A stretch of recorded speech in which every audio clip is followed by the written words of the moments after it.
Pelos caminhos do festival encontramos as enormes e perturbadoras imagens de 2000 AD. O grotesco Judge Dredd leva-nos até à conversa com os seus criadores, Pat Mills e Kevin O'Neill. Como grandes ícones da nona arte, a sua presença não podia faltar num dos maiores festivais de banda desenhada da Europa. It's very impressive. In fact, this is a much bigger event, so it's very exciting to be here. It's great. Eventos como estes não existem no Reino Unido, tendo a banda desenhada de ser divulgada em outros moldes. We have no events in the UK. We have smaller comic conventions which sell old comics and have signings, but nothing that exhibits artwork. There's nothing like that in the UK. And even in America, the giant conventions have panels and things, but don't exhibit the actual artwork. That's uncommon. It's only in Europe where artwork and comics are treated with a degree of respect we don't recognise from back home. It's unfamiliar to us, even after all these years. It takes us by surprise. Trabalhando juntos há bastante tempo, a sua colaboração é preciosa. Rollbusters, 2000 AD e Martial Law são algumas das suas criações em conjunto. Para Pat Mills, argumentista, e Kevin O'Neill, desenhador, o trabalho em grupo não é complicado quando estas duas funções conseguem estar em sintonia. It's very normal. I think in comics and in movies, it's a collaborative process. It's a complex process because it involves art and script and so forth. So it's quite normal, and of course you have to have a common viewpoint. Martial Law foi uma das obras que mais sucesso teve pelo mundo. O Caçador de Heróis foi criado graças ao humor mais negro que ambos os autores têm. For example, in the case of Martial Law, we both have a similar, what shall I say, rather negative view of superheroes. Yes. Yeah, it's unusual. I mean, long-term partnerships in comics are not entirely uncommon, but they're quite uncommon in Britain, where people move around from author to author, artists swapped around.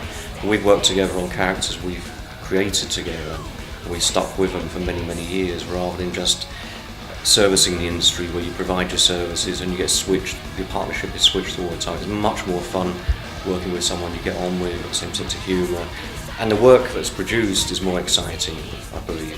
You know, it comes from, we both have a very dark sense of humour and we make each other worse, so the work is very intense. Mesmo sendo anti-herói, Martial Law começou a ser reconhecido e a ter sucesso nos Estados Unidos. E o que pensará ele da política do nosso mundo? Yeah, Martial Law has a very particular take on America and American politics, and I think you'd find discomfort with the present American foreign policy. So he will put George W. Bush in bad mood? I imagine in very bad moods, yes. O público que aprecia o trabalho destes dois ingleses é variado. Crianças, leitores mais velhos, leitores académicos ou mais radicais. É uma mistura de todos os géneros de pessoas. What you call regular people, you know, who are the regular readers of comics, and then we have the extreme readers who are like goths, people with lots of piercings and tattoos, bikers, people like that, like Martial Law. On the other book I do, League of Extraordinary Gentlemen, we have kind of occasionally academics who are just interested in the fictional universes also.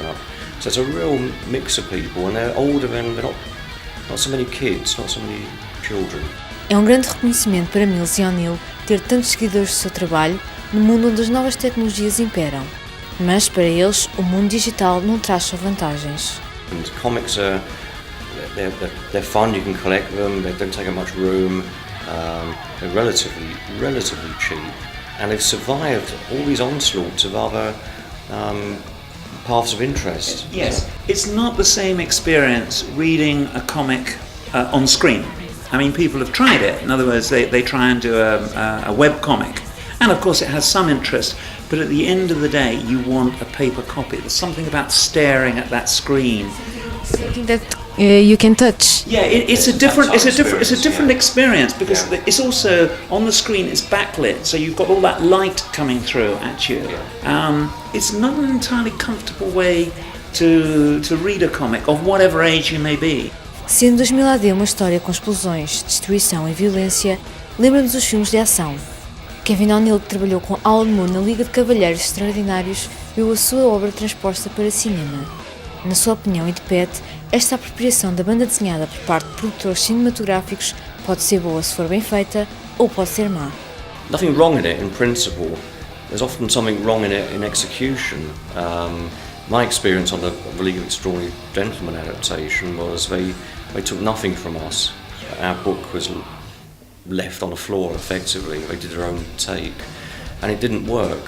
What they did was they threw out Alan Moore's interesting material and replaced it with kind of user-friendly summer blockbuster stuff, and it just didn't work. And I think the audience knows that something is missing. It needs kindred spirits. It needs a person doing the adapting and directing to understand the source material.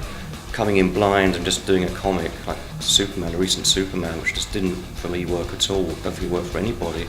It turns into a bit of an ugly mess. Just an empty show of effects and no engagement, no emotional engagement. And that's a big difference. A dependência de Hollywood é um aspecto negativo. But whether we like it or not, comics and films are becoming much more a way of life. In other words, it is becoming very common now. Certainly for Anglo-American comics. So in other words, if it's a British comic, there is a very strong likelihood it may not get made into a movie, but there will certainly be movie interest, and that's ongoing with Kevin's characters, with my characters, and many others. There is a constant move there. I'd like to think that would extend to European comics, Portuguese, Spanish, and French. I think if you like, the Anglo-American monopoly of a certain type of film perhaps makes that a little more difficult, because not that many Hollywood producers are going to, look at a Spanish edition. They're saying, where's the American edition? And I don't think you have such a strong European film industry.